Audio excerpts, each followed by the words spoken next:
All right, today we're going to dive deep into one of the most ambitious educational projects on the planet, India's mission to build a massive nationwide digital learning ecosystem.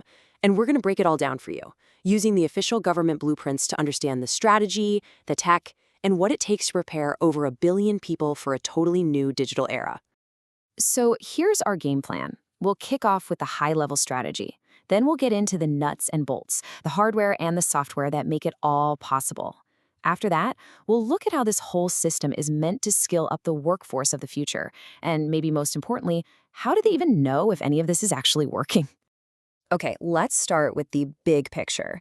What's the fundamental idea that's driving this entire national transformation? So this quote from a key government mission statement really gets to the heart of it all. It's about using information and communication technology, or ICT, as more than just a gadget. The real goal here is to use it as this powerful lever to make quality education available to every single student. And this is the key thing to get, right? This isn't just about handing out tablets in classrooms. We're talking about a complete foundational shift. It's an attempt to build an entire digital world for learning that lasts a lifetime, from a kid's very first lesson all the way to advanced professional skills. Okay, but look, a grand digital vision is, well, it's pretty useless if you don't have the pipes to connect everyone to it, right? So how is that physical foundation actually being built? And that right there, that is the monumental challenge. I mean, we're talking about a scale of connectivity that's almost unheard of, reaching every single corner of this vast and diverse country. The government's answer? A series of massive, nationwide infrastructure projects. So this table gives you a little snapshot of that progress. Under an initiative called BharatNet, you can see the target is over 16,000 secondary schools. And as of the latest data, more than 6,000 are already connected. There's still a ways to go, for sure, but that essential groundwork is being laid, literally one school at a time.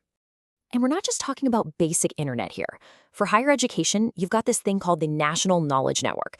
Think of it like a dedicated digital superhighway, linking up universities and research labs with crazy fast data to really get collaboration going across the country.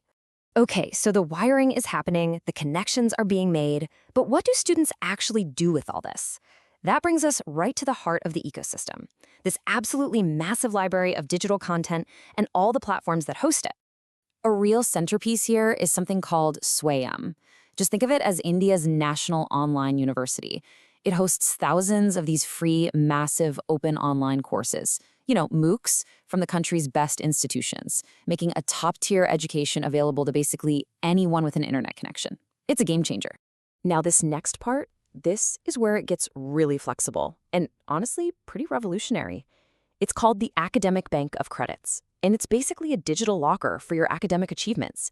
It lets you earn credits from totally different universities and just store them in one place. You can literally build your own customized degree. How cool is that? And listen, this isn't just one platform. It's an entire network of interconnected services. You've got a full-fledged national digital university, this one nation, one subscription deal for research journals, and a huge push to get books digitized in all of India's different languages. It's designed to cover every angle you can think of. Right, so this whole blueprint isn't just about getting academic degrees. It's also laser-focused on preparing India's massive youth population for the jobs of tomorrow. The whole world of AI and automation they call Industry 4.0. And the way they're doing it is with this sort of 3-step pipeline. First, you spark that curiosity early on in young students. Then, you build up those specialized, high-tech skills in things like AI. And finally, you close the loop by connecting that new talent directly with industry so they get real-world experience. And a huge piece of that first step, fostering curiosity, is this incredible goal of setting up 50,000 Atel tinkering labs in schools. They're basically hands-on innovation hubs, giving students access to tech like 3D printers and robotics so they can just experiment and build cool stuff. And this two-pronged approach to skilling is really fascinating. On one side, you have these super elite centers of excellence, right? They're there to create the absolute top-tier AI talent. But on the other side, you have this massive national apprenticeship scheme, which is designed to give practical, hands-on skills to hundreds of thousands of students every year. So we've seen the vision, we've seen the massive investment. But that begs the biggest question of all, doesn't it? How does anyone know if any of this is actually working? Well, the answer lies in this thing called the Output Outcome Monitoring Framework. And this is a huge shift in how governments track success. The whole idea is to stop focusing on just how much money did we spend and start asking, what did we actually get for it? What was the real-world impact? So here's what that looks like in the real world. For one of these big education missions, the outlay, that's the budget, right, is 650 crore rupees. The output, the thing they do, is deliver almost 3,000 online courses. But, and this is the important part, the real outcome, the result they're aiming for, is enrolling 8 million students. See, that's the number that really tells you if it's working. So at the end of the day, it's all about one thing: accountability. The entire system is being redesigned to make sure that these huge public investments don't just, disappear into a budget line. The goal is to make sure they actually turn into real, measurable benefits for millions and millions of learners. And that leaves us with this one big, powerful question to think about.